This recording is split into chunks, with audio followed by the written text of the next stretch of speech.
Informasi pendidikan khas di Malaysia 1920-an hingga 2000-an.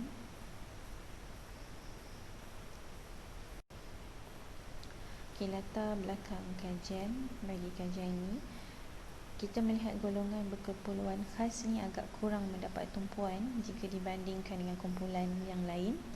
Maka ia juga jarang diketengahkan sebagai isu yang penting dalam masyarakat, termasuklah isu berkaitan dengan pendidikan khas. Pendidikan khas ini merupakan satu program yang telah dibentuk untuk memenuhi keperluan pendidikan bagi murid-murid yang berkeperluan khas, yang meliputi pendekatan rancangan pendidikan, strategi, kaedah dan teknik untuk mengajar murid-murid berkeperluan khas. Pendidikan khas di Malaysia telah bermula sebelum merdeka apabila lahirnya kesedaran tentang keperluan pendidikan untuk murid-murid kurang upaya, yang mana sebelum ni hanya golongan ataupun NGO yang menguruskan golongan yang kurang upaya. Kesedaran ini bermula sejak tahun 1920-an dan kini diselaraskan pula dengan moto pendidikan untuk semua yang telah diperkenalkan oleh. Kita melihat pula kepada permasalahan kajian, iaitu kita melihat sejauh manakah usaha kerajaan dalam menangani permasalahan dalam aspek pendidikan oleh golongan berkeperluan khas ini sekitar tahun 1920-an hingga 2000. Objektif kajian. Objektif yang pertama adalah mengkaji sejarah perkembangan pendidikan khas di Malaysia. Objektif kedua adalah mengenal pasti dasar-dasar pendidikan yang telah digubal dan diperkenalkan oleh kerajaan dalam pelaksanaan pendidikan khas dari tahun 1920-an hingga 2000-an. Objektif yang ketiga dalam kajian ini adalah meneliti keberkesanan daripada pelaksanaan dasar pendidikan khas yang dilaksanakan. Metodologi kajian yang digunakan. Secara keseluruhannya, kajian ini bukan sebuah kajian yang bersifat sejarah pendidikan, dan secara keseluruhannya pendekatan yang diaplikasikan menerusi kajian ini adalah metod penulisan kualitatif, iaitu penggunaan sumber-sumber primer.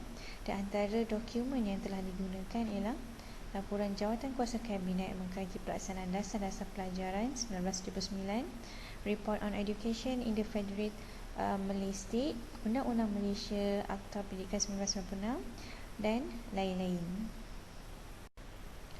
Dapatan kajian dalam kajian ini. Kajian ini telah membuktikan bahawa setiap dasar dan akta yang telah diperkenalkan oleh kerajaan memberi impak yang positif terhadap golongan berkeperluan khas apabila terdapat perhatian khusus oleh kerajaan untuk golongan ini. Enrolment pelajar pada setiap tahun juga menunjukkan peningkatan dan sekolah-sekolah bagi golongan ini juga semakin bertambah. Kemudahan dan keperluan pendidikan terhadap golongan ini juga semakin baik apabila kerajaan mula memberikan peruntukan sewa. Seterusnya, kerajaan telah mula cakna dan memberi penekanan serta tumpuan yang jelas dalam mempertingkatkan perkembangan pendidikan khas di Malaysia. Perkembangan ini mula diperlihatkan dengan wujudnya perakuan-perakuan yang telah dibuat oleh Jawatan Kuasa Kabinet yang mengkaji pelaksanaan dasar pelajaran. Laporan Jawatan Kuasa Kabinet 1978 yang mengkaji pelaksanaan dasar pelajaran melalui perakuan 169 telah menyatakan bahawa dengan adanya kesedaran bahawa kerajaan seharusnya bertanggungjawab terhadap pendidikan kanak-kanak cacat adalah diperakukan. Jadi kerajaan hendaklah mengambil alih sepenuhnya tanggungjawab pendidikan itu daripada pihak tertentu. Ini menunjukkan bahawa laporan Jawatan Kuasa Kabinet ini menjadi titik tolak bermulanya kerajaan mula mengambil alih pendidikan khas daripada NGO-NGO.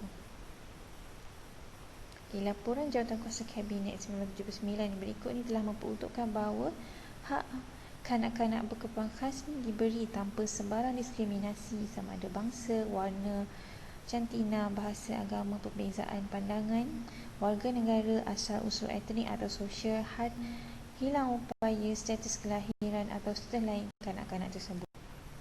Di pendidikan khas yang kita melihat melalui Akta Pendidikan 1996 juga terus diberi penekanan terhadap keperluan-keperluannya.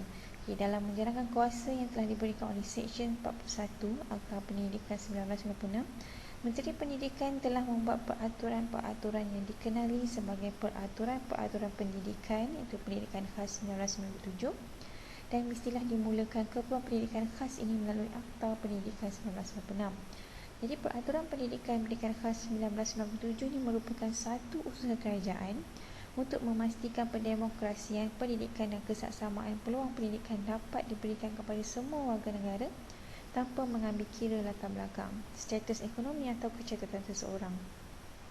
Justru itu, menerusi peraturan-peraturan ini telah dinyatakan bahawa sekolah kerajaan dengan bantuan kerajaan, murid-murid yang berkeperluan khas yang boleh dididik layak untuk menghadiri program pendidikan khas.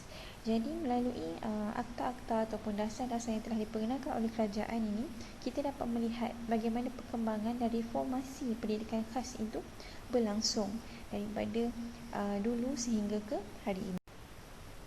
Jadi kesimpulan kajian ini adalah sistem pendidikan negara telah mengalami reformasi dan perkembangan yang sangat pesat, termasuklah pendidikan khas.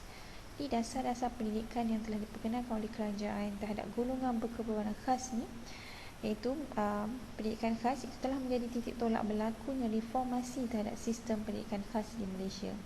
Jadi dasar-dasar tersebut, apa yang kita dapat lihat hingga ke hari ini, telah berjaya menjadi asas dalam usaha kerajaan menyediakan pelbagai kemudahan dan perkhidmatan pendidikan yang sewajarnya kepada golongan berkeperluan khas ini. Hal ini kerana dasar-dasar yang telah diperkenalkan oleh kerajaan juga memberi kemudahan yang banyak kepada golongan pendidikan khas. Jika dibandingkan dulu, mereka dipinggirkan dan tidak diberi peluang untuk mendapat pendidikan seadilnya dan sewajarnya. So, pendekatan yang diambil oleh kerajaan itu dengan menggubal dasar-dasar pendidikan, akta-akta, surat-surat berkeliling, ini memberi peluang golongan pendidikan khas ini untuk mendapat pendidikan yang sewajarnya. Sebelum ini, kebanyakan kajian yang telah dibuat rata-rata hanya memberi tumpuan dalam aspek pedagogi, iaitu mengupas tentang pendekatan amalan dalam pengajaran dan pembelajaran bagi golongan berkeperluan khas. Justru itu, dalam kajian ini, pengkaji akan mengisi kelompokan kajian-kajian lepas dan secara tidak langsung menjadi pembuktian baru tentang perkembangan dan reformasi pendidikan khas di Malaysia.